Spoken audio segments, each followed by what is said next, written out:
자, 이제 90페이지 지렛대 효과에 대해서 이야기를 해볼게요. 자, 여러분 지렛대가 뭐냐면 이런 게 지렛대죠. 적은 힘으로 이렇게 큰 걸 들어 올릴 수 있도록 하는 거. 그러면 돈을 빌린다 그랬잖아. 그 차입금을 뭐 삼아요? 지렛대 삼아서 뭐를 끌어올린다? 자기 자본 수익률을 끌어올리는 거예요. 그래서 그게 지렛대 효과예요. 그래서 지렛대 효과를 할 때는 제가 이게 장점이라면 언제나 단점이 같이 가는 거예요. 그 단점이 잘못하면 부채를 사용했기 때문에 경기 오를 때 파산할 수 있어요. 그래서 항상 그 두 가지가 같이 가는 거예요.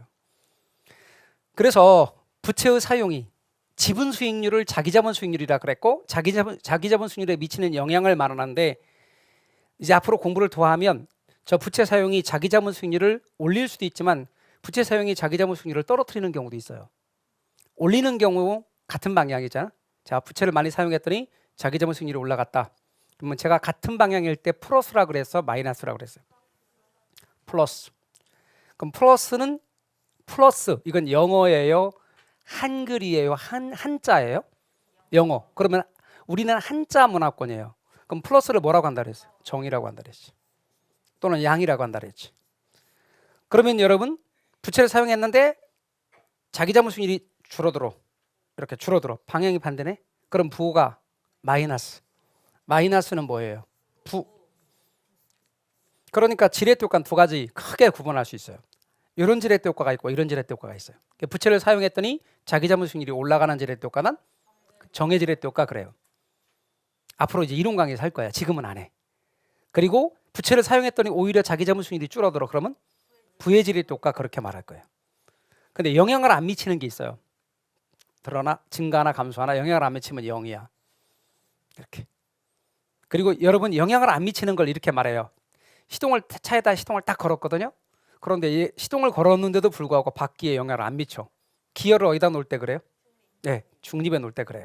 N에다 놓을 때. 그게 중립이에요. 그게 영의 지렛대 효과를 중립적 지렛대 효과라고 앞으로 그럴 거라고. 이렇게. 그래서 지렛대 효과는 사실 3개예요. 근데 기초강의 때는 그런 거 안 해요. 그냥 부채를 사용했더니 자기 자본 수익률에 영향을 미친대. 그런 걸 싸잡아 지렛대 효과라 그래요. 예를 들어서 이런 경우 있어요. 자, 여러분 부채를 사용하면 이자가 나가죠. 금융비용이 이자 아닙니까? 그럼 이자율이 예를 들어서 이자율 금리가 5%래. 이게 5%래. 그런데 거기서 얻어지는 투자 수익률이 10%래. 이러면 은행에 이자 갚고 남아요? 안 남아요? 남아요. 그럼 이러면 은행의 돈을 빌려서 투자하는 게 낫죠. 그런 거예요.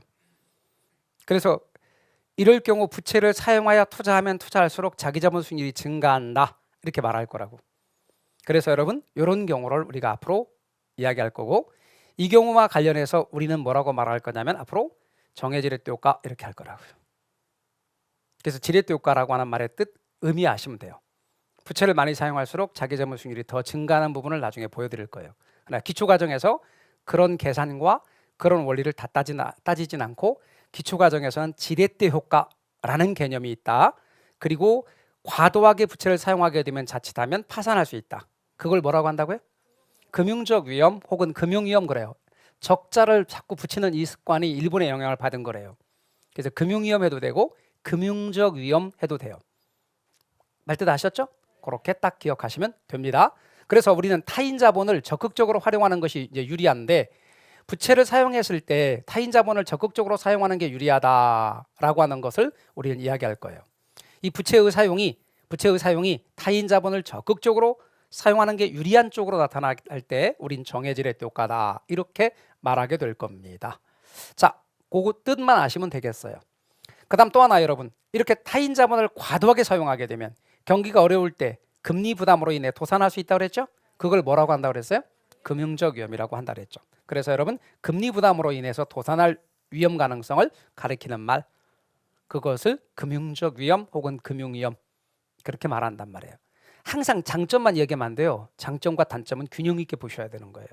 그리고 나는 그 장점을 취하기 위해서 노력하는 거죠. 우리가 시험 공부하다 보면 말이야 떨어질 수 있어요. 근데 떨어질 수 있는 가능성을 생각하고 나는 떨어질 거니까 안 할 거야. 그러면 자격증 취득 못 해요. 근데 떨어질 수도 있지만 난 할 거야. 그리고 내가 도전할 거야. 공부하는 과정 속에서 내가 포기하지 않잖아요. 이때 내가 일단 내 목적하는 바가 달성되지 않았어. 근데 포기하지 않잖아요. 그러면 실패한 게 아니야. 뒤로 유보된 거지. 그리고 난 또 여기서 또 해. 그래서 여기서 자격증 취득하잖아. 그럼 난 취득한 거야. 근데 여기서 포기했네? 그럼 끝난 거야. 그게 실패인 거죠. 그러니까 실패라는 건 내가 포기하지 않으면 없어요. 과정일 뿐이지. 그래서 우리는 계속해서 어떤 결과를 위해서 노력하는 거고, 그건 일종의 투자인 거예요. 그리고 이것은 우리 삶도 그렇지만 실제로 현실에서의 투자도 마찬가지인 거죠. 자, 그래서 여러분 항상 잊지 말 것은 금융적 위험이라는 게 따라간다는 것도 같이 알아두시면 좋겠고요. 그 다음 재산 3분법에 대해서 이야기할 거예요. 여러분, 재산 3분법은 투자 재산을 예금과 주식과 부동산으로 3분하여 관리하자는 거예요. 오해하지 말아야 될 건 전자레인지에 돌리는 시간이 아니에요. 셋으로 나눈다는 뜻이에요. 그러면 예금, 주식, 부동산 이렇게 셋으로 나누어 보자는 거예요. 투자할 때. 그러면 왜 그러냐면 안전성, 수익성, 환금성 이런 걸 따져줘야 되거든요. 투자할 때. 그럼 안전성이 뭐냐면 말 그대로예요. 우리가 이게 이렇게 제가 설명하는 게 이게 국어사전적 단어음이거든요. 왜냐하면 안전성 이런 거 설명 안 해줘서 모르겠어요 하는 분들을 위해서 국어사전적 단어를 제가 설명하는 건데 시험에 안 나와. 국어사전에 나오는 한글 얘기는. 그런데 기초과정이니까 한번 말해보는 거예요. 그냥 편하게 보시라는 거예요. 그래서 여러분 위험이 없는 거. 위험이 없는 거 뭐라고 그래요? 안전성. 그러니까 위험이 없거나 안전한 성질을 가리킨다고. 그러니까 위험이 없는 성질, 그게 안전성. 수익성은 네, 돈 투자하고 발생하는 수익, 이윤이 발생하는 정도라고 그래요. 그래서 이윤을 거둬들일 수 있는 정도. 이윤을 많이 거둬들이면 수익성이 높은 거고, 적게 거둬들이면 수익성이 낮은 거고. 이런 거 적을 필요 없고 시험에 이렇게 나오지도 않는다고. 여러분에게 지금 한글 알려드리고 있는 중이니까. 그다음에 또 하나는 환금성. 아까 뭐라고 그랬어요? 돈으로 바꿀 수 있는 정도라고 그랬어요. 쉽게 말하면 물건을 팔아서 돈으로 바꿀 수 있는 성질. 쉽게 많이 바꿀 수 있으면 환금성 높은 거고, 돈으로 바꾸기가 어려우면 환금성 떨어지는 거고. 자, 그럼 이제 이런 단어들은 신경 쓰지 마시고. 자, 예금은 안전해요. 여러분 은행의 정기예금, 나중에 이제 정기적금하고 정기예금도 구분 못하는 분이 계시는데, 자, 목돈 놓고 일정 기간 후에 찾는 건 정기 예금, 나눠서 은행에 돈을 넣고 나중에 목돈으로 찾는 건 정기적금. 자, 정기예금 예컨대 1억을 은행에 넣었다. 그리고 은행이 말하기를 나중에 1년 후에 오면 금리가 5%래. 만약에 5% 주겠대. 만약에 그런다면 1년 후에 가면 은행은 줘요, 안 줘요? 주지. 은행이 떼먹지 않지. 그러니까 안전하지. 그리고 환금성도 되게 높아요. 내가 중도 해지해도 얼마든지 돈 찾을 수 있어. 그래서 환금성도 되게 높아. 근데 수익성이 떨어져. 수익성 면에서 불리해. 요즘처럼 금리가 높다면 괜찮지만 대개의 경우에 은행에 돈 맡기면 그 금리가 낮아서 수익률에 일반적인 투자에서 수익률보다 낮은 것이 일반적이란 말이에요. 그래서 수익성에서 불리하고 환금성에서 유리하다. 주식은요, 안전성에서 불리해요. 그래서 우리 주변에 보면 주식으로 돈 벌었다는 사람들이 많지 않아. 대부분 다 뭐에 해당하나 하면 이렇게 해당되기 때문에 그래요. 이 정보를 많이 갖고 있는 쪽, 적게 갖고 있는 쪽. 이거는 기관 투자자라고 보통 우리가 말해요. 그리고 이쪽은 개미 군단이라고 말해. 그럼 내 주변에 있는 사람은 어디에 속해 주로? 여기에 속한다고. 그러다 보니까 대부분 돈 많이 잃어버려. 그런데 진짜 주식 가지고 돈 버는 사람들 많거든. 그리고 전체적으로 수익률을 따지면 얘는 수익률 면에서는 되게 유리한데 안전성에서 불리해. 수익성에서는 되게 유리하고 돈으로 바꾸기도 되게 쉬워요. 부동산은요 안전성, 수익성이 유리해. 그런데 환금성에서 불리해. 이거는요 그냥 쉽게 속된 말로 말할게요. 여러분 이해하기 쉬우라고. 게으른 사람도 할 수 있는 거야. 은행 가는 것도 싫은 사람, 이거는 진짜 좀 그렇잖아. 근데 이건 게으른 사람도 할 수 있어요. 가서 맡기면 돼. 아셨죠? 네, 맡기면 돼. 게으른 사람도 할 수 있어. 이건 진짜 부지런한 사람이어야 돼. 진짜 부지런한 사람이. 공부도 많이 하고 진짜 부지런한 사람이. 근데 게으른 건 아닌데 부지런하지도 않아. 우리 해당되는 보통 일반적인 사람들. 게으른 것도 아니야. 근데 부지런한 것도 아니야. 그런 사람들이 하기에 딱 좋은 게 뭐야? 부동산이야. 이렇게. 그래서 부동산이 각광을 받고 있는 거죠. 단 뭐는 알아야 돼? 환금성이 떨어지는 건 알아야 돼. 그래서 여러분 결정적으로 돈으로 바꾸기가 어려울 수도 있다. 억대 거지가 발생할 수도 있다. 진짜 건물 갖고 있지만 점심은 친구한테 얻어먹어야 될 상황이 있을 수도 있다. 그런 거죠. 자, 근데 말이죠, 여러분, 얘는 보세요. 예금의 경우는 수익성 불리한데 이렇게 놓고 한번 봐봐요. 수익성에 주식과 부동산에서 유리하잖아. 그러면 만약에 투자를 이렇게 나눠서 했다면 이쪽에 유리함 갖고 이 불리함을 메꿀 수 있지. 여기에 이 불리함은 이쪽에 유리함 갖고 메꿀 수 있잖아. 그래서 이렇게 마찬가지로 여기에 불리함은 이쪽에 유리함으로 메꿀 수 있다. 그래서 여러분 재산 산분하면 어떤 불리한 부분을 유리함으로 메꿀 수 있다. 이걸 우리는 사실 포트폴리오라 그러는 거예요. 그래서 여러분 이게 포트폴리오의 일종이거든. 그래서 재산 산분법은 이렇게 투자 재산을 셋으로 나누어서 관리하자는 것이고 결과적으로 포트폴리오의 일종이다라고 알고 계시면 돼요. 자, 앞으로 더 공부할 겁니다. 그다음 부동산 투자의 위험과 수익 얘기 좀 하려고요. 여러분 위험의 개념입니다. 위험이라고 하는 건 나중에 결과가 예상대로 안 되는 걸 말해요. 자, 보세요. 여기서 예상이에요. 예상. 그리고 이쪽은 결과야. 이게 달라졌대. 많이 벗어날수록 위험한 거예요. 많이 벗어날수록 위험한 거. 적게 벗어날수록 위험이 적은 거고. 그러면 아까 제가 뭐라고 그랬어요? 은행의 정기예금 같은 경우는 얼마 줄 거야 은행아 그랬더니 1년 후에 오면 5% 줄게 그래요. 1년 후에 가보면 5% 돼. 그러니까 위험하지 않지. 그런데 주식은 나는 20% 수익을 기대하고 투자하는 거야 하고 주식을 샀는데 나중에 마이너스 20%가 될 수 있다 그 말이죠. 그러니까 위험이 큰 거지. 근데 부동산은 그만큼은 아니더라도 위험은 따라가지만 주식보다는 안전하고 예금보다는 위험성이 있다는 거지. 그 중간에 들어가겠죠. 그래서 여러분 위험이라고 하는 것은 앞으로 투자론에서 위험이다 이렇게 말하면 한마트면 차에 치여 죽을 뻔했네 그 뜻 아니에요? 산에 올라가서 떨어져 죽을 뻔했네 그 말도 아니에요? 물에 빠져 죽을 뻔했네 그 말 아니에요? 예상대로 되지 않았다가 위험이야. 제 말 이해가 되셨죠? 그러니까 제가 아까 이렇게 말했잖아. 여러분이 열심히 공부하시고 돌아오는 10월 28일 내가 시험에 예상했던 결과대로 합격할 수도 있고 불합격할 수도 있다. 그러니까 우리는 뭔다? 항상 위험에 따라간다. 근데 앞으로 공부를 하다 보면 아시겠지만 그럼에도 불구하고 해야 좋은 결과를 얻게 됩니다. 여러분 아무것도 안 하면 아무 일도 일어나지 않아요. 돌아와서요. 수익의 측정입니다. 수익의 측정은 뭐로 측정하느냐? 기대 수익률이라는 걸로 측정합니다. 다시 수익은 뭐로 측정한다? 기대 수익률. 다시 한번 수익은 뭐로 측정한다? 기대 수익률로 측정합니다. 기대 수익률이 뭐냐? 기대 수익률은 경제 상황이 있어요. 호황이나 불황이 발생하겠죠. 호황이 발생할 수도 있고 불황이 발생할 수도 있고 그렇게 각 상황이 발생할 경우 실원들은 수익률들을 평균한 건데요. 어떻게 하는지는 나중에 제가 설명을 드릴 거예요. 그런데 말입니다. A의 기대 수익률이 있습니다. B의 기대 수익률이 있습니다. A의 기대 수익률 10%, B의 기대 수익률 5%. 어느 게 수익이 더 많이 나온다라고 우리는 예상할 수 있어요? 네, A가 수익이 더 많이 나온다고 예상한 값이 이거라는 거지. 그래서 앞으로 수익은 뭐로 측정하냐면 기대 수익률이라는 걸로 측정한다 그 말이에요. 그러면 당연히 둘 중에서 하나 선택한다면 당연히 기대 수익률이 높은 A를 선택한다 그런 얘기입니다. 제 말 이해가 되셨죠? 그렇게 투자를 할 겁니다. 그 다음에 위험의 측정입니다. 위험은 뭐로 측정하느냐? 얘와 얘가 벗어난 결과가 위험이라고 그랬죠? 이 벗어난 정도로 측정하는 척도가 있습니다. 그게 좀 어려운 단어입니다. 분산, 표준편차입니다. 그런데 살아오시면서 그 단어 들어는 봤을 겁니다. 분산이나 표준편차라는 말로 측정합니다. 여러분 분산이나 표준편차 저런 것들은 고등학교 때 배웁니다. 그런데 확률, 통계 이런 데서 저런 말을 배웁니다. 그러면 우리가 아주 새삼스럽게 다 잊어버린 그리고 고등학교 때 저 배울 때조차도 싫었던 저걸 공인중개사 공부하면서 하느냐 안 해. 그냥 개념만 잘 아시면 돼요. 다만 분산값 계산에 관한 문제는 제가 나중에 알려드립니다. 따라서 분산이나 표준편차는 뭐냐? 벗어난 정도로 측정하는 겁니다.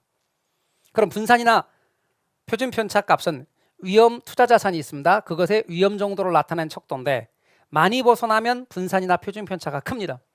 적게 벗어나면 분산이나 표준편차가 작습니다. 그럼 다시 A의 만약에 표준편차라는 게 있다고 가정합시다. B의 표준편차라는 게 있다고 가정합시다. 자, 그런데 여기 이렇게 됐네. 그럼 어느 게 위험이 크다는 뜻? A가 위험이 크다는 뜻. 그럼 뭐 선택해야 돼? 그죠? 위험만 놓고 보면 B 선택해야지. 아까 수익만 놓고 보면 A 선택하고. 제 말 이해가 되셨나요? 그러니까 여러분 분산이나 표준편차 값이 클수록 변동성이 심하므로 위험이 크고 분산이나 표준 편차 값이 작을수록 위험은 작다. 이렇게 이해하시면 됩니다. 그래서 기초과정에서는 분산이나 표준 편차 요거는 뭘 측정하는 척도? 기대 수익률은 수익 요것만 잘 아시면 돼요. 다시 한번 말합니다. 수익은 뭐로 측정한다? 기대 수익률. 위험은 뭐로 측정한다? 분산이나 표준 편차. 이렇게 감 잡으셨죠? 그리고 기대 수익률의 경우는 앞으로 어떻게 계산하는지 알려드릴 거고 분산이나 표준 편차의 의미와 분산값 계산은 앞으로 점차 공부하면서 알려드릴 것인데 절대로 여러분 신경 쓰지 않으셔도 돼. 지금은 의미만 잘 알아두시면 됩니다. 감 잡으셨죠? 자, 그래서 수익의 측정, 위험의 측정. 에듀윌 유료 회원만의 고객 밀착해요. 아, 뭐였지 이거? 어떡하지? 자, 제가 도와드릴게요. 누구세요? 저 애들 학습 매니저인데요. 이거 좀.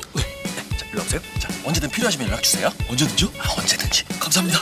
밀착 헤어 받아가며 합격하는 혜택. 오직 에듀윌 유료 회원에게만. 에듀윌. 아들, 엄마 그런 거 아니야. 공부하시죠. 네. 그다음 부동산 투자의 위험 여러 개가 있지만 다섯 가지만 제가 언급할 거고 시험 때까지 계속 5가지만 이야기할 겁니다. 첫 번째는 사. 두 번째는 금. 세 번째는 법. 네 번째는 인. 다섯 번째는 유. 이렇게 5가지를 이야기할 건데 이렇게 머리 글자 따서 사금법인유라고 제가 말하더라도 여러분이 사가 뭔지를 알 수 있어야 합니다. 이게 사업할 때 사업상의 위험입니다. 부동산 사업을 해가는 과정에서 오는 위험입니다. 부동산 사업을 해가는 과정에서 오는 위험은 3가지가 있습니다. 시운위, 시장위험. 이 부동산 사업을 해가는 과정에서 오는 위험 첫 번째 시장위험입니다. 여러분 시장위험, 운영위험, 위치적 위험 이렇게 3가지가 있는데 시장위험이 뭐냐? 시장은 여러분 끊임없이 변동해. 아 요즘처럼 경기가 안 좋아지고 금리가 높아질 줄 어떻게 알았어? 그렇죠? 이렇게 경기가 안 좋아져서 경기가 안 좋아 시장 상황이 바뀌는 이런 상황, 금리가 갑자기 높아진다든가 이런 건 다 시장 위험이라 그래요. 그래서 여러분 부동산의 수요와 공급이 변동한다든가 아예 수요가 너무 많거나 수요가 아예 없어. 또는 경기가 안 좋아진다든가 아니면 인플레이션이 아주 많아서 높아서 내 월급 빼고 다 올라간다든가 아니면 이자율이 엄청 올라간다든가 이게 시장 상황의 변동에서 오는 위험입니다. 이런 거 암기하려고 하지 마시고 그냥 시장 상황의 변동에서 오는 위험. 그게 시장 위험. 그럼 운영 위험은? 운영에서 오는 위험이요. 그러면 예를 들어서 보세요. 자, 우리 회사가 외국에 물건을 수출해. 근데 이번에 계약을 맺었는데 엄청나게 많은 주문을 받았어요. 이게 진짜 우리 회사 이제 정말 성장하는 거야. 그때 맞춰서 우리 회사 노조가 데모를 시작한대요. 파업을 시작한대요. 그러면서 자기들이 목표하는 바까지 임금을 주지 않으면 무기한 파업에 돌입하겠대. 그러니까 나는 사장인 나는 이제 그 임금을 올려주고 수출을 그걸 하든지 아니면 임금 못 올리고 버티고 수출 완전히 깨져나가든지 그런 문제가 발생하는 거예요. 그래서 여러분 사무실 관리 어려움이나 근로자의 파업이나 영업 경비가 갑자기 오른다든가 이런 데서 오는 위험들은 다 운영 위험입니다. 운영 위험입니다. 그 다음 위치적 위험입니다. 위치의 고정성으로 인해 사업상 안게 되는 위험입니다. 위치가 부동산은 위치가 고정돼 있잖아. 그러니까 이 위치의 고정성에서 오는 위험을 위치적 위험 그런단 말이죠. 예를 들어서 어느 곳에 있었을 때 그 자리가 제법 괜찮은 상권이 형성됐어요. 그런데 도로가 좁고 구도로 온다. 그런데 새로 도로가 바깥쪽으로 뚫리게 됐어. 직선으로. 거기는 굽은 곳인데 예를 들어서 이렇게 도로가 있었단 말이에요. 여기에 상권이 형성됐는데 이번에 새로 도로가 이렇게 놓이게 됐던데. 그러면 여기 죽는 거 아시죠? 그냥 지나가 버리잖아. 그러면 나는 여기에 상점이 여기에 있는 건데. 그리고 요거를 기왕이면 내가 사서 여기다 건물 지었는데 어떻게 매일같이 이쪽으로 밀어 조금씩? 아이고. 여기서부터 이렇게 밀어 매일같이? 안 되죠?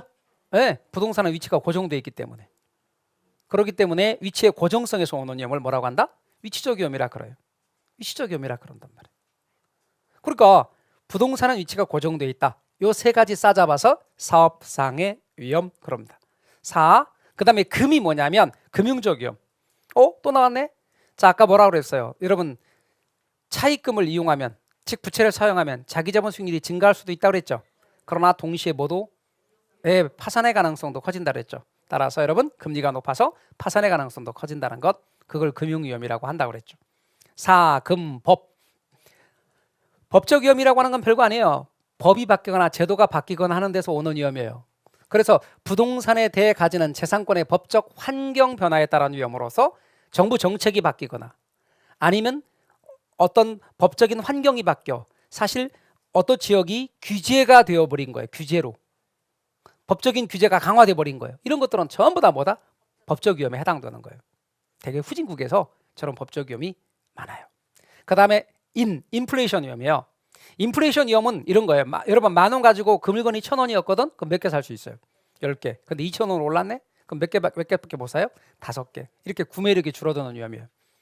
그래서 인플레이션기에 원래 10,000원 가지고 10개 사던 게 물가가 올라서 5개밖에 못 사는 구매력이 줄어드는 위험이 인플레이션 위험인데, 이런 인플레이션 위험을 줄이는 방법 가운데 하나가 부동산에 투자하는 것이. 그래서 되게 인플레 위험을 줄이는 역할을 한단 말이에요. 그래서 나중에 그런 거를 부동산은 인플레이션계의 구매력이 줄어드는 것을 방어해주는 역할을 한다 그래요. 그래서 나중에 그거를 인플레이션 해지라고 해요. 해지, 그 말은 울타리라는 의미인데, 해지, 인플레이션에 대해서 방어하는 거죠. 그럼 제가 인플레이션 했지 이렇게 말하면 여러분 또 안 했지 또 막 그러고 막 그래요. 여하튼 인플레이션 위험 그래요.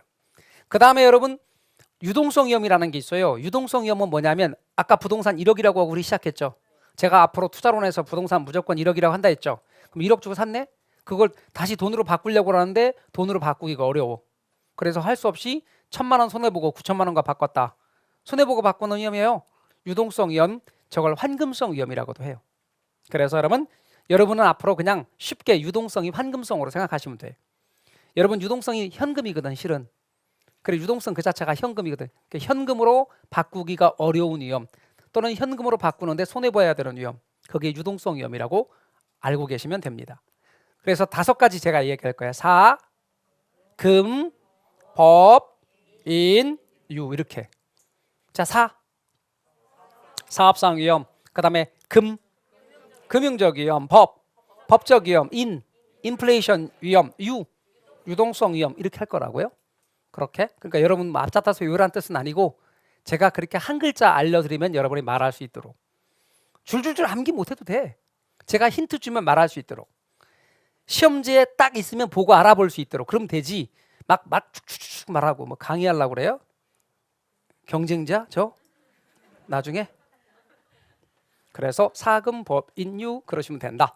자, 그 다음 부동산 투자의 수익률입니다. 부동산 투자의 수익률. 여러분 우리 아까 시작할 때 수익률 얘기했잖아요. 투자한 돈에 대한 수익의 비율이라고. 여러분 이렇게 돼 있어요. 그러면 제가 대안이 뭐라고 그랬어요? 대안이 뭐라고 그랬어요? 대한민국이라고 그랬어요? 분수라고 그랬죠? 대안이나 대비는 분수. 대안이나 대비 앞에 있는 게 뭐라고 그랬어요? 분모. 뒤에 있는 건 분자. 투하자본 들어가는 돈 세 글자로. 세 글자로. 무슨 액? 그렇죠. 투자액. 이게 투자액이야. 투자액.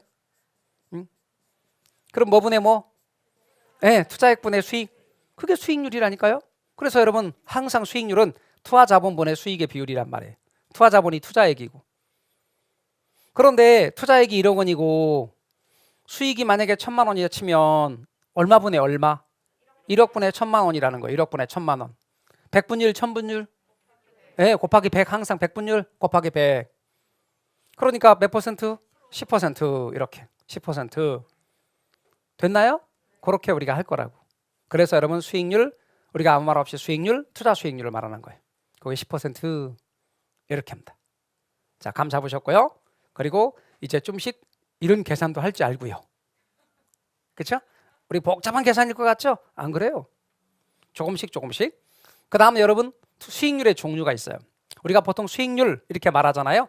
근데 그 수익률의 종류가 3가지가 있는데 이 3가지의 수익률의 종류가 있어요. 무슨 수익률이 있느냐? 이렇게 3가지가 있거든요. 근데 아까 제가 조금 전에 투자한 돈 1억, 수익 1,000만 원 곱하기 100 했죠. 근데 그 수익 1,000만 원은 예상값이에요? 실제 실현된 값이에요? 예상값이라고 누차 말씀드렸죠? 그러기 때문에 수익률 앞에다 이 두 단어를 붙이기도 해요. 무슨 수익률? 예상 수익률. 그 예상 수익률이 기대 수익률이에요. 그래서 여러분 아무 말 없이 수익률은 전부 다 얘를 말하는 거예요. 자, 그럼 앞으로 투자론에서 수익률을 했다면 다 뭐 말한다? 다시 한번 말합니다. 아무런 부연 없이 투자론에서 수익률을 했다면 다 뭘 말한다? 한 번만 더 말합니다. 앞으로 투자론에서 아무런 말 없이 이렇게 좌표축 그려놓고 무슨 여기다 위험을 쓴다고 그래. 위험을 쓴다고. 이 뭔 말인지 몰라도. 근데 여기다가 아무 말 없이 수익률 그랬어. 이 수익률 무슨 수익률이다? 기대 수익률이다. 잊지 마세요. 아무런 부연 없이 수익률은 전부 다 기대 수익률을 가리키는 거예요. 그럼 이제 여러분의 이해를 위해서 예를 들어볼 거예요. 예를 들어볼 거예요. 그 예를 우리가 들어서 설명을 드려보도록 하겠습니다. 자, 이런 예를 들 거예요. 갑돌이가 1억 원을 가지고 있어. 1억 원. 1억 원을 가지고 먼저 투자하기 전에 알아봐야지. 그래, 은행을 먼저 찾아가 봤죠? 언제? 2022년 11월 1일 날 은행을 찾아갔어요. A라는 은행을 찾아갔어요. 그리고 은행한테 말하기를, 은행아, 내가 1억 원을 여기다 맡길 텐데 1년 동안 은행의 정기예금 이자율이 얼마야? 이렇게 물었더니 은행이 말하기를, 네가 1년 후에 오면 4%를 줄게. 정기예금 이자율이 4%거든. 이렇게 말했어요. 주겠죠? 1년 후에 가면? 근데 갑돌이가 생각하기에 4%는 마음에 안 드는 거야. 너무 작아. 그래서 뭐 하기로 했냐면 투자를 하기로 했어. 투자를 하기로 했어요. 투자를 하는 순간 얘는 몇 퍼센트를 포기하는 거지? 4% 포기하는 거지. 그러니까 그 투자에서 최소한 요구되는 수익률, 최소한 거기서 보장돼야 되는 수익률을 필수적으로 꼭 거기가 달성돼야 되는 수익률은 몇 퍼센트는 돼야죠? 그렇죠. 4%는 돼야죠. 그래서 투자를 하기 위해 요구되는 최소한의 수익률은 몇 퍼센트다? 4%다. 여기다 투자하기 위해서 요구되는 최소한의 수익률은 4%다. 그래서 얘를 요구 수익률이라고 불러요. 자, 그럼 요구 수익률은 뭔데요? 투자를 결정하기 위하여 보장돼야 될 또는 요구되는 최소한의 수익률, 최대한의 수익률, 최소한의 수익률이야. 최소한 그만큼 돼야 돼. 그래서 여러분 투자할 때 위험이 따라가야 안 따라가요? 항상 투자에서는 위험이란 말이 같이 붙어. 그래서 위험이 주어졌을 때 투자자가 그 대상 부동산에 투자를 결정하기 위해 보장돼야 될, 그렇죠, 최소한의 수익률이야. 최소한의 수익률. 최대한의 수익률 그러면 안 돼요. 최소한의 수익률입니다. 최소한의 수익률. 그게 바로 요구 수익률입니다. 자, 잘 기억하시고 이제 그 투자를 하기로 했대. 왜 투자를 하기로 했냐면 얘가 예상하는 수익이 이거 이상 된다는 거죠. 그래서 예상 수익이 얼마냐? 1년 후에 예상되는 수익이 1억 1천이래. 1억 1천 예상했는데. 그러면 여러분 1억 투자해서 1억 1천 나올 거다. 그러면 예상 수익이 얼마예요? 자, 1억 나가는 돈. 그 다음에 들어온 돈 1억 1천. 그럼 뭐 차익이 얼마야? 1,000만 원. 1,000만 원 번 거지. 그럼 수익은 뭐야? 1,000만 원이야. 제 말 이해가 되셨죠? 얼마 투자해서? 1억 투자해서. 수익은 1,000만 원이니까 수익률은 10%. 그 수익률은 달성이 실제로 달성된 수익률이에요? 이때 예상하는 수익률이에요. 예상하는 수익률. 그러니까 그게 기대 수익률인 거예요. 이게 예상 수익률이고 기대 수익률이다. 따라서 투자 대상으로부터 투자로 인해 기대되는 예상 수익률이에요. 그게 10%예요. 질문합시다. 투자 언제 하는지 연월로 말해 보세요. 언제 투자하죠? 2022년 11월 1일 날 투자해. 투자 결정은 이때 한단 말이에요. 투자 결정은. 투자 결정할 때 은행에서 알아봤으니까 이 수익률 알아 몰라? 알아요. 이거는 이 사람이 투자 분석해서 얻어낸 수익률이니까 알죠. 그럼 투자 결정할 때 기대 수익률과 요구 수익률을 갖고 결정하는 거예요. 절대로 여러분 실현 수익률이 나오면 안 돼. 이때 아는 수익률은 딱 두 개야. 그래서 얘네들을 뭐라고 하냐면 사전 수익률이라 그래요. 지났네? 드디어 2023년 11월 1일 날이 됐어. 뚜껑을 딱 열었어요. 와, 근데 이 진짜 1억 1천 된 거 있죠. 그럼 몇 퍼센트가 실현됐어? 10%가 실현됐네. 그래서 여러분 뚜껑을 딱 열었을 때 실현되는 수익률, 그게 투자가 이루어지고 나서 실현되는 수익률이에요. 그래서 얘는 사후 수익률이에요. 얘네들은 사전 수익률이에요. 질문합시다. 자, 앞으로 투자 결정, 이런 말이 나와요. 투자 결정은 사전에 한다고 사후에 한다고? 사전에. 그런데 시험 문제 문장이 시험 문제입니다. 여러분 문제. 자, 문제 푸는 법 문제입니다. 그런데 여기에 뭐냐면 투자 결정이란 말이 나오네. 키워드. 그럼 1, 2, 3, 4에서 실현 수익률 나오면 돼, 안 돼? 안 돼요. 1년 후 거를 미리 안다는 뜻이 돼. 제 말 이해가 되십니까? 1년 후 거 어떻게 하냐고 우리가. 그러니까 얘는 투자 결정의 지표다, 아니다? 아니다.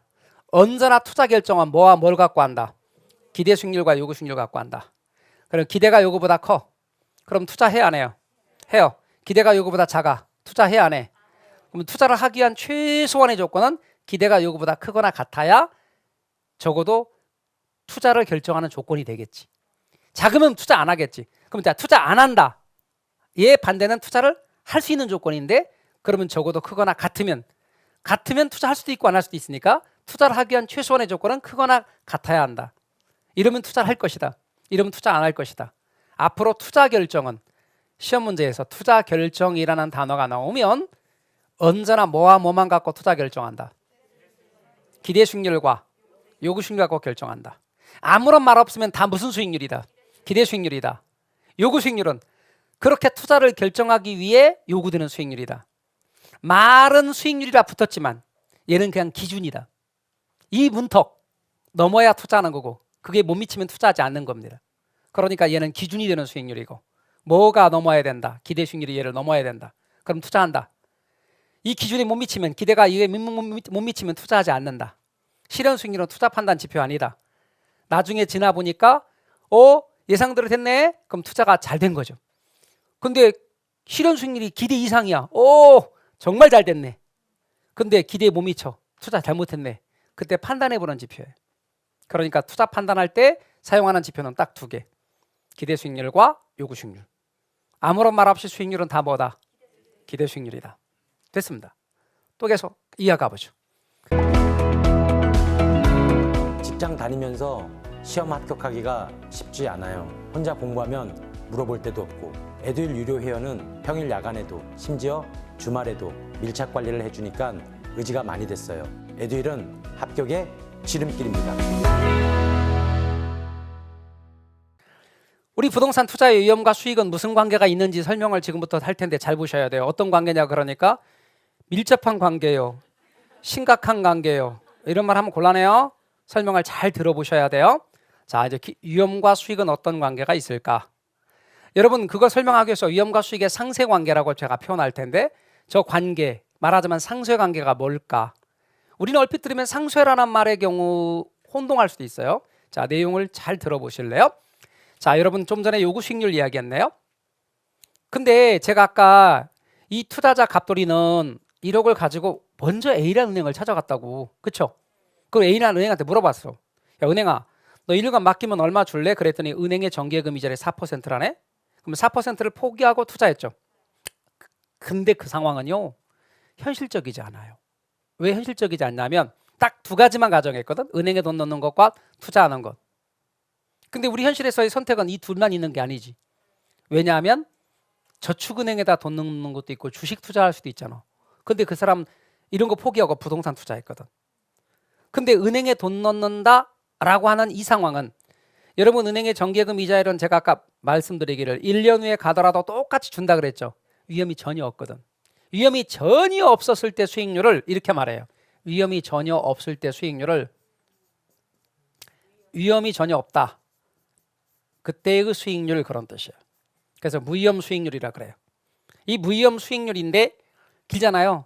길기 때문에 줄임말로 써. 뭐라고요? 무위험률, 무위험 수익률, 무위험 이자율 등으로 말하는데 우리는 무위험률 4%는 그럼 뭐라고? 무위험률이요.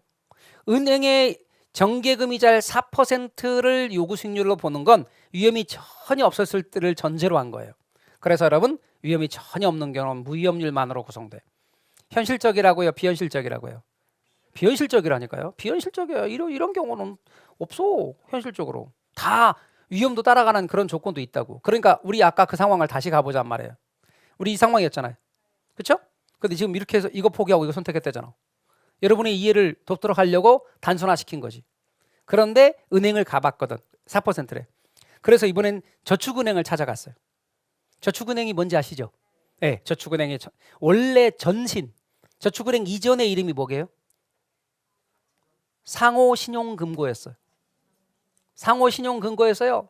상호신용금고 시절에 거기에 금리가 높아서 이자율이 높아서 거기다 돈 맡겼더니 상호신용금고가 지불을 못했다. 그래서 뉴스를 보니까 그 앞에서 이렇게 땅 두드리면서 우시는 어른이 내가 평생 모은 돈인데 이거 어떡하냐고, 돈 못 찾아 어떡하냐고, 그런 일들이 몇 번 있었어요. 그러자 이미지가 안 좋아졌죠. 우량한 괜찮은 그런 상호신용금고들도 있을 거 아니냐고요. 그래서 거기서 어때요? 정리가 되면서 명칭을 바꿔서 저축은행이라는 이름으로 다시 시작을 한 거죠. 여러분, 저축은행에 돈 맡기면 예금자 보호 5천만 원까지 돼야 안 돼요? 돼요? 돼요? 자, 그럼에도 불구하고 저축은행에 돈 넣는 것과 일반은행, 국민은행이나 우리은행 같은 일반은행에 돈 넣는 것 중에서 지금도 국민은행이라 그래요? KB은행이라 그래요? 하여튼 중요한 건 그런 데다 돈을 넣는 것과 저축은행에 돈 넣는 것 중에서 사람들은 어디가 더 안전하다고 느껴요? 일반은행이 더 안전하다고 느낀다고. 일반은행이 지점도 더 많고 더 편리하다고 느낀다고. 그러면 저축은행이 말하기를 우리도 그러면 일반은행처럼 4% 줄게. 그러면 고객을 확보할 수 있어 없어? 없죠. 그러니까 저축은행은 이렇게 말하는 거죠. 일반은행이 주는 4%는 물론이고 거기에 플러스 알파 2% 더 줄게. 이렇게 하는 거죠. 그럼 몇 퍼센트 준다는 얘기예요? 6% 줄게. 이렇게 말한다는 거죠. 2%는 뭐예요? 위험에 대한 대가야. 이게 위험에 대한 대가라고. 2%는 위험에 대한 대가라고요. 그래서 이렇게 말해요. 위험 대가율. 따라서 해보세요. 뭐예요? 위험 대가율. 위험을 보상해 주는 말이에요. 저게 위험을 보상해 주는 거예요. 그래서 다른 말로 이렇게 말합니다. 위험 보상률. 다시 한번 합니다. 뭐라고요? 위험 보상률. 이거를 진짜 유식한 말로, 시험에 나오는 말로 위험 할증률이라고도 해요. 뭐라고 한다고요? 아, 그러니까 이 세 개네. 이건 위험에 대한 대가이고 위험을 보상해 주는 율인데 그걸 위험 할증률이라 부른다는 거네요. 자, 같이 합니다. 위험 할증률, 위험 보상률, 위험 대가율. 그런데 시험에 나오는 말 위험 할증률. 위험 할증률이에요. 근데 6%. 그럼 여기다 넣으면 4%. 이 사람 선택은 여기다 넣으면 6%. 그런데 4%도 6%도 마음에 안 들어. 난 투자하고 싶대. 왜? 여기서 예상되는 건 10%니까. 자, 그때 우리는 이때 어떤 개념이 나오냐면 나는 포기하는데 어떤 걸 얘를 선택하면서 얘를 포기하는데 포기한다. 어떤 걸 선택함에 따라 얻는 선택에는 기회가 주어지고 포기에는 희생이란 비용이 따르는데 그래서 나오는 유식한 단어가 기회비용이라는 단어가 나올 거예요. 앞으로 이제. 그럼 제가 이론 강의 때 기회비용을 설명할 거라고. 근데 기회비용은 말이죠. 얘를 선택함에 따라 얘를 포기하는데 언제나 그것의 기회비용은 포기한 것 중에 최고가 그 선택의 기회비용이에요. 자, 그럼 4%와 6% 중에 큰 게 어느 거예요? 그렇죠. 6%를 기회비용으로 보는 거지. 그게 바로 뭐냐? 그 기회비용만큼 보장돼야 되는 게 요구수익률이야. 투자 결정의 기회비용을 요구수익률이라 부르는 거예요. 아, 그러면 다시 와서 얘를 선택함에 따라서 최소한 보장되는 수익률은 몇 퍼센트는 돼야 돼 이제? 그렇죠. 6%지. 아까 무위험률만으로를 그만큼만 보장되면 된다고 하는 가정은 너무나 비현실적 가정이고 우리 현실적인 측면에서는 이 사람 6%를 포기하고 선택하는 거니까 적어도 여기선 6%는 돼야 된다. 따라서 요구수익률이 6%인 거예요. 그때 4%는 아까 뭐라고 불렀죠? 무위험률. 2%는 뭐라고 부른다고요? 위험 할증률, 위험 보상률, 위험 대가율, 위험 할증률입니다. 얘가 4%, 얘가 2%입니다. 이렇게 위험 할증률까지 고려한 요구 수익률을 달리 위험 조정률이라 불러요. 요구 수익률인데 위험까지 감안했다 해서 위험 조정률 이렇게 말해요. 근데 말이죠. 사람들이 느끼는 위험 정도가 좀 더 커. 그럼 2% 갖고 고객 확보할 수 있어 없어? 없어요. 없어. 그러니까 고객을 확보하려면 3%를 줘야 할지도 몰라요. 3% 줄게 라고 한다면 그래, 난 여기다 넣을 거야 이렇게 하는 사람이 생길 수 있죠. 이 상황에서 투자 결정했다면 요구 수익률은 몇 퍼센트? 7%가 되는 거예요. 그러니까 여러분 이 위험이 커지면 커질수록 요구하는 수익률이 어떻게 된다? 커지는 거예요. 위험이 커질수록 요구하는 수익률이 커지는 거예요. 이는 마치 위험을 수익으로 커버하는 거야. 그게 상쇄야. 그게 비례. 따라서 저 상쇄는 비례 관계예요. 그럼 위험과 수익은 무슨 관계예요? 그러면 심각한 관계예요. 그러면 안 되고 위험과 수익은 무슨 관계예요? 비례 관계예요. 위험과 수익은 애증 관계가 아니고 비례 관계예요. 앞으로 위험과 수익은 비례 관계다 이렇게 말할 거고 왜 비례입니까? 그게 바로 위험을 뭐로 커버한다는 뜻? 수익으로 커버한다는 뜻. 여러분 우리 그렇잖아요. 위험하면 위험한 것에 대가를 주잖아. 여러분 보고 만약에 여러분 보고 일부러 실험을 하기 위해서 우리 학원 건물이 있어. 이 학원 건물에 1층 유리창을 바깥에서 닦아주면 1시간 이내에 1시간 정도 시간 걸릴 건데 닦아주면 여러분에게 20만 원 주겠대. 이렇게 제안을 했어요. 자, 이런 경우와 8층을 우리 학원 건물 높이 바깥에서 옥상에서 여러분의 밧줄을 몸에 묶고 닦아주면 똑같이 20만 원 주겠대. 해요? 안 하지. 그러면 100만 원 주겠대. 그러면 생각해 볼 수도 있죠. 돈이 궁하면 할 수도 있고. 근데 만약에 오늘 같은 좀 서늘한 날씨인데 그 뭐 밧줄이 좀 끊어지고 그러면 8층에서 떨어지고 그러면 꽤 많이 아파요. 그죠? 여기다 이렇게 콘크리트에 부딪히고 그러면 많이 혹도 나고 많이 아프단 말이야. 그런데 그거를 당연히 돈을 더 줘야지. 그렇죠? 그러니까 중요한 건 뭐예요? 위험한 부분을 뭐로 커버한다? 수익으로 커버한다. 그런 뜻입니다. 커버 이러면 느낌이 안 살아. 커버 이렇게 커버 위험을 수익으로 커버. 그게 뭐야? 그게 비례. 상쇄. 뜻은 무슨 뜻이다? 그 위험을 수익으로 커버한다는 뜻. 위험만큼 뭐도 높여줘요. 수익도 높여줘. 제 말 이해가 되셨나요? 그래서 여러분 위험만큼 수익을 높여주는 것. 그래서 위험과 수익 부담하는 위험이 크면 요구하는 수익률도 커진다는 뜻입니다. 여러분 위험과 부동산의 투자 가치와의 관계를 보면요. 우리 예상하는 미래의 수익이 있습니다. 그것을 요구 수익률로 이렇게 나눠주면 투자 가치다. 그런데 이 시계에 대한 얘기는 지금 따지는 게 아닙니다. 왜 이렇게 되는지 지금 따지는 게 아니라고요. 앞으로 많이 공부해야 돼 더. 그러니까 그냥 결론만 먼저 이야기를 하고 투자 가치가 이렇게 됩니다. 요거는 이론 강의 때 할 겁니다. 그러니까 지금 따지지 마십시오. 이 시기에 대해서는. 왜 시기 그렇게 되나요? 지금 앞으로 또 공부를 하고 나야 이해가 되는 부분이니까 지금 따지지 말고. 자, 그런데 이렇게 된다면 우리가 아까 뭐라고 그랬어요? 요구 수익률은 무위험률 플러스 위험 할증률이라고 그랬잖아요. 그러면 위험이 커지면 요구하는 수익률이 커진다 그랬지. 아, 근데 말이죠. 분수에서는 분모값이 커지면 분수는 작아져. 그러니까 위험과 요구 수익률은 비례 관계지만 위험과 투자 가치는 반비례 관계예요. 그걸 한번 짚어드리려고 이 식을 끌어낸 거예요. 여러분 투자 가치란 부동산에 투자함으로써 예상되는 미래의 편익, 이 미래의 편익이란 미래의 수익을 가리키는 겁니다. 저 순수익. 그것을 현재 가치로 이렇게 현재 가치로 한 겁니다. 현재 가치로 한다는 말은 할인하는 겁니다. 할인한다는 말은 나눈다는 뜻입니다. 그거 아직 안 배운 거예요. 좀 이따 할 거예요. 그리고 이때 나누는 값을 할인율이라 부를 거예요. 그때 요구 수익률로 할인합니다. 이 이야기도 뒤에서 할 겁니다. 아직 안 했다고. 화폐의 시간 가치 계산의 개념을 공부해야 된다고. 그래서 이 식의 원리는 앞으로 이론 과정에서 할 거니까 이 식을 따지지 마시고 아 그런가 보다 하고 넘어가실 거고 제가 말하고자 하는 요지는 요구 수익률이 커지면 투자 가치는 작아진다. 그러니까 여러분 위험과 요구 수익률은 비례 관계지만 위험과 투자 가치는 반비례 관계다. 따라서 위험이 커지면 요구 수익률이 증가하므로 부동산의 투자 가치는 하락한다. 정리하면 위험과 요구 수익률은 무슨 관계고? 비례 관계, 위험과 투자 가치는 반비례 관계. 이 말을 하고 싶은 것이었고 이것에 대한 이해도 이론 과정 앞으로 이론 과정 어디요? 1월부터 우리 3월 중순까지 10주에 걸쳐서 할 그때 자세히 할 거다 그 말입니다. 그러니까 넘어가셔요. 복습하실 때도.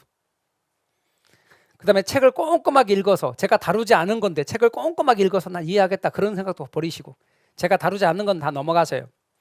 제가 책 자체도 원래 책의 형식이니까 그냥 써놓은 것입니다. 신경 쓰지 마세요. 제가 한 대로만 하십시오. 그래서 여러분 부동산의 투자 가치를 이렇게 표현할 수 있다. 자, 그 다음에 이제 우리가 다뤄야 될 게 포트폴리오 이론이라고 하는 것인데요. 겁나게 중요합니다. 많이 중요합니다. 우리 쉬었다가 여기로 들어가도록 하겠습니다. 쉬었다 하시죠. 공인중개사 합격! 에듀윌 합격 패스!